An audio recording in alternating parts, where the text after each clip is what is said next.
देख रहे हैं ना भगवान, धनुष यज्ञ में क्या क्या हो रहा है।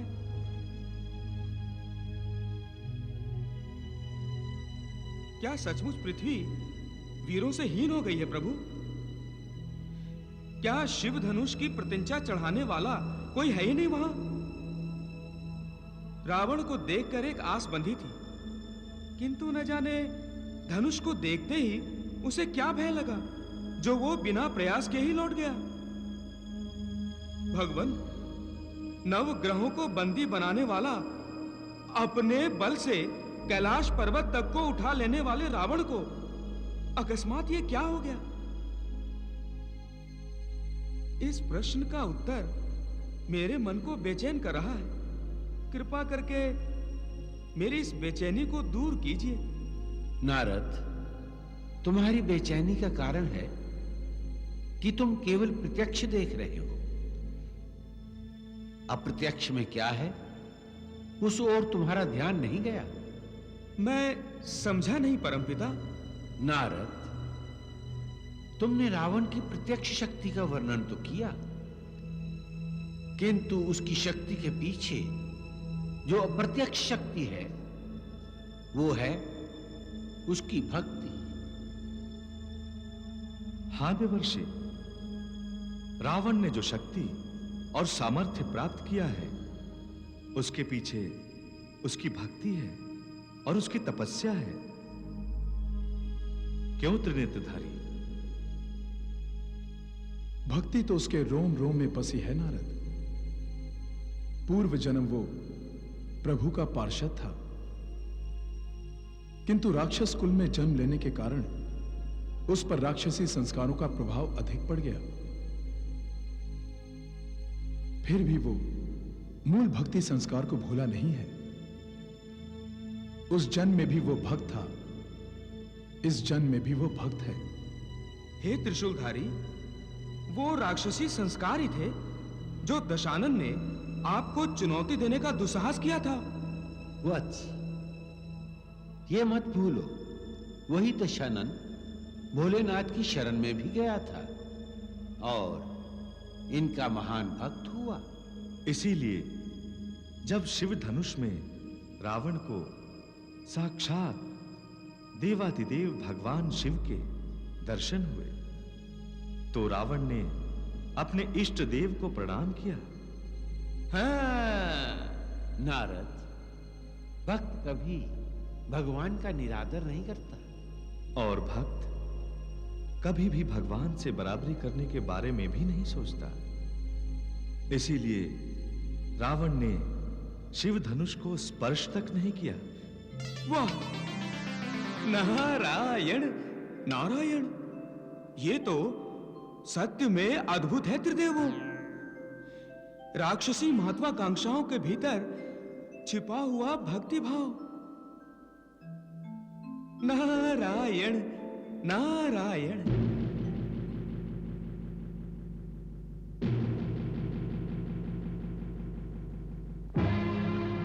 आप सबने अपनी पूरी शक्ति लगाकर इस धनुष पर प्रत्यंचा चढ़ाने का प्रयास किया, किंतु इस जनक सभा को यह देखकर निराशा हुई कि वीरों पराक्रमियों से भरी इस सभा में कोई इस धनुष को उठाने में सफल नहीं हुआ। अब कोई अभिमान न करे कि वो वीर है।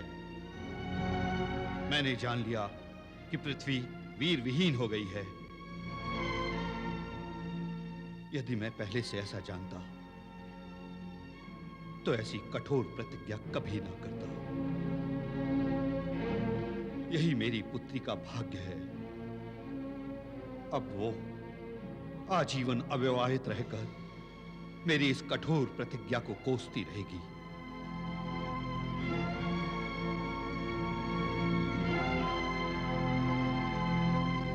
धिक्कार है मुझ पर, धिक्कार है वीरता का बखान करने वाले इन वीरों पर जो इस धनुष पर प्रत्यंचा न चढ़ा सके। गुरुदेव, रघुवंश कुलभूषण भ्राता श्री राम के होते हुए महाराज जनक पृथ्वी को वीरों से शून्य कह रहे हैं। वत्स, हम यहां दर्शक हैं, महाराज उनसे कह रहे हैं जो इस स्वयंवर में भाग लेने आए हैं। परंतु गुरुदेव, पृथ्वी वीरों से शून्य नहीं है। लक्ष्मण, अपने आवेश पर संयम रखो, अपना स्थान ग्रहण करो।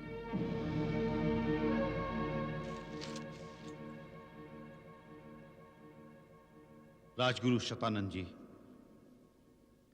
हम आपसे पूछते हैं, इस असफल स्वयंवर सभा का समापन हम कैसे करें? महाराज, अभी धनुष के लिए बल परीक्षा का कार्य पूरा नहीं हुआ। ये क्या कह रहे हैं आप महर्षि? हाँ राजन, मैं रघुवंश कुमार राम को धनुष पर प्रत्यंचा चढ़ाने का आदेश देता हूं।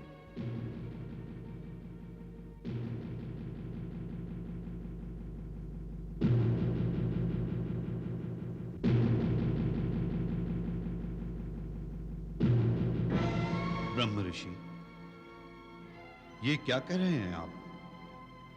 किसे आदेश दे रहे हैं? सुकुमार कोमल राम को? हाँ, जाओ राम, महाराज जनक तथा उनके परिवार के दुख का निवारण करो।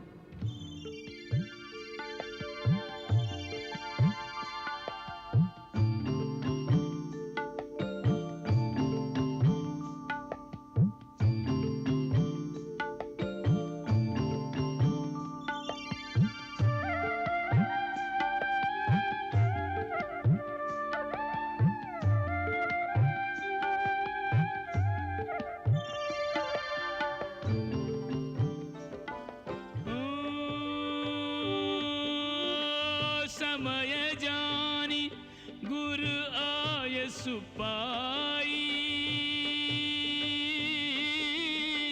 लेन प्रसून चले दो भाई, कंकन किंकिनी नूपुर धुनि सुनी, नूपुर धुनि सुनी। कहत लखन सन राम हृदय गुनी, मानहु मदन दुंदुभि दीन्हि, मनसा विश्व विजय कह कीन्हि।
गई भवानी भवन बहोरी, बंदी चरण बोली कर जोरी।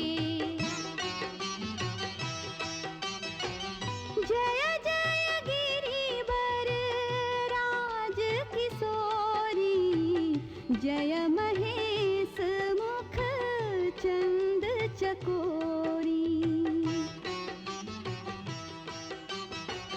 नहीं तव आदि मध्य अवसाना, अमित प्रभाव वेदु नहीं जाना। भव भव विभव पराभव कारिणी, विश्व विमोहनी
सहित सब प्रीति निवेरी। राम सिय सिर से दुर्देही, शोभा करी न जाति विधि केही।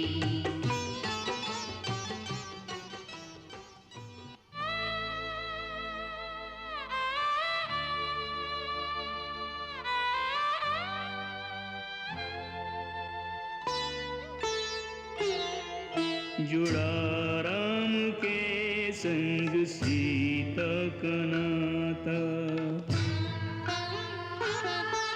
है निश्चिंत बाबुल तो संतुष्ट माता। जुड़ा राम के संग सीता का नाता।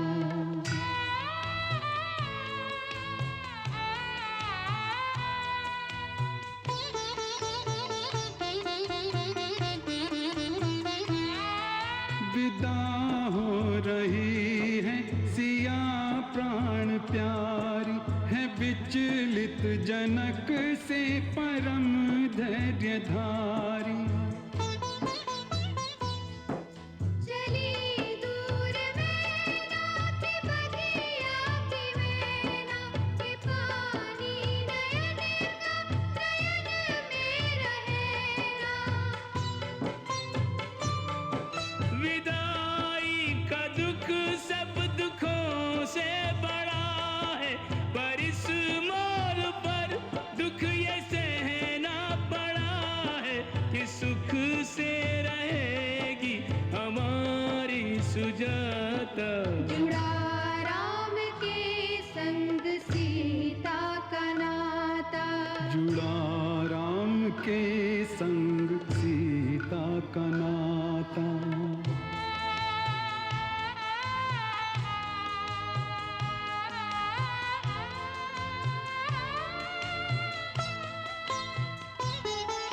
वहाँ पर ये भगवान और भगवती है, यहाँ राम मानव सिया मानवी है। कई घटना चक्र की करते प्रतीक्षा, प्रमाणित न हो धर्म भी बिन परीक्षा। पिता सोचता पुत्री फूलों तुलेगी, उसे क्या पता किस डगर पर चलेगी। नियति के लिखे को मनुज पढ़ न पाता। जुड़ा राम के संग सीता का नाता।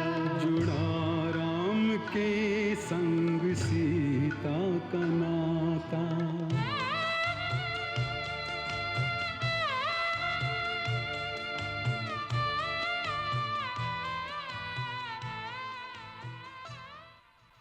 यहाँ से जाते समय तो आप मिथिला कुमारी को अपनी रानी बनाने का विचार लेकर चले थे, और वहां जाकर धनुष को उठाने का प्रयास तक नहीं किया। या फिर मेरे परामर्श को आदर देने का विचार अकस्मात ही मन में आ गया? यह भी हो सकता है, या फिर मेरा विचार परिवर्तन भी हो सकता है। नहीं नहीं, आपका विचार परिवर्तन असंभव है। आप मुझसे कुछ छिपा रहे हैं। धनुष को उठाना आपके लिए कोई कठिन कार्य नहीं था। तुमने ठीक कहा, धनुष उठाना मेरे लिए कुछ कठिन कार्य नहीं था। कठिन था अपने इष्ट का, अपने गुरु का, अपने प्रभु का अनादर करना। अर्थात मुझे उस धनुष में महादेव शिव शंकर के दर्शन हुए मंदोदरी। यदि मैं उस धनुष को उठाता तो क्या महादेव शिव शंकर का अनादर न होता? आपने उचित ही किया स्वामी। आपके भक्ति भाव से संसार के सारे भक्तों का मान बढ़ गया है। मेरे मन में अभी अभी एक प्रश्न उठा है स्वामी। क्या? पुत्र शिष्य और दास, इन तीनों की 3 श्रेणियां मानी गई है ना? हाँ। परम श्रेष्ठ श्रेणी कौन सी है? कृपया बताइए मुझे। परम श्रेष्ठ वो है जो अपने पिता, गुरु और स्वामी की इच्छा जानते ही उसके अनुकूल कार्य करता है और अपने श्रद्धेय को संतुष्ट करता है। मध्यम वो है जो अपने श्रद्धेय से आदेश मिलने पर उसके अनुकूल कार्य करता है। और तीसरी श्रेणी? उस श्रेणी में वो आता है जो अपने इष्ट से आदेश मिलने के पश्चात भी आदेश का पालन नहीं करता, उनकी अवज्ञा करता है। अब ये बताओ, तुमने प्रश्न क्यों किया? क्या तुम ये जानना चाहती हो कि मैं किस श्रेणी का शिष्य हूं? आप मुझे लज्जित कर रहे हैं स्वामी। आप तो मेरे परमेश्वर हैं। श्रेणी का निर्णय तो आप इस दासी के लिए करेंगे। आपकी आज्ञा का पालन करना मेरा धर्म है स्वामी। तो ठीक है, आप अपना धर्म निभाइए। हम आपको आज्ञा देते हैं। हमारी आज्ञा का पालन हो। आज्ञा प्राणनाथ। हमें आपका प्यार चाहिए, सदा सर्वदा। ये शनिदेव को फिर से हंसी का दौरा क्यों पड़ गया?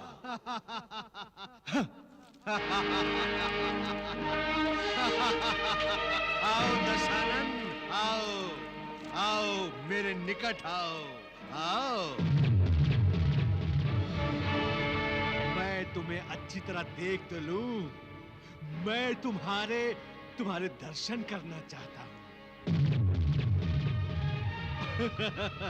अंतिम दर्शन।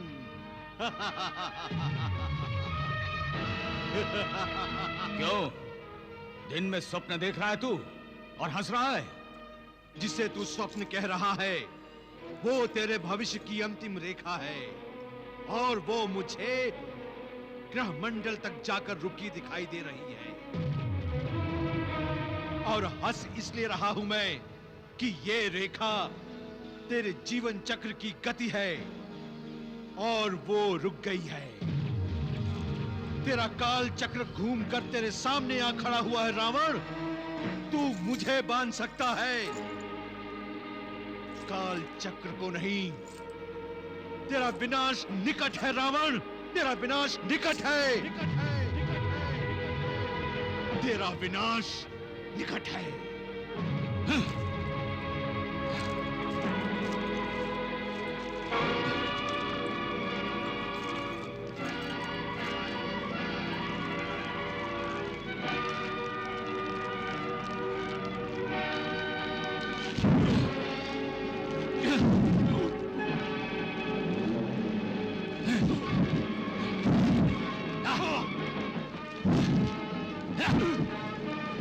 शनि, मैं तुझे जलाकर राख कर दूंगा।